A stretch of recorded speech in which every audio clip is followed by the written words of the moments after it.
Hrají dobře kurdskou muziku? To jsme dohromady dali, protože ten starý Dylan, Kader Dylan se jmenuje, on řekl, jestliže chceš, aby jsme zkusili s evropskou hudbou, protože to bude pro publika něco zajímavé.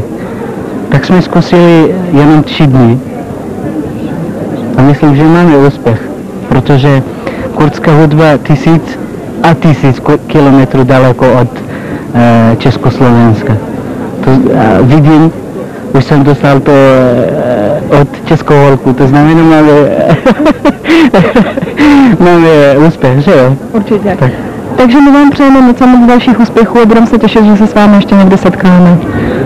Na závěr, aby jsem chtěl poděkovat moc Svaz socialistické mládeže, protože poskytnul to příležitost, aby jsem zúčastnil jako Kurd, protože kurdský národ, 25 milionů, rozdělený Kurdistán mezi Irákem, Iránem a Sýrie, Turecko.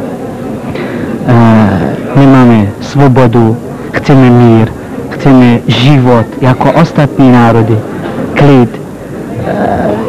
To myslím, že nejenom jako zpěvák já říkám, jménem kurdského národu, to my nezapomeneme, tu solidaritu s kurdským národem, co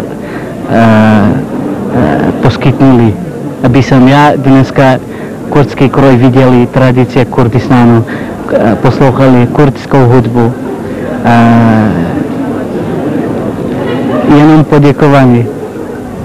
A děkuji moc krát.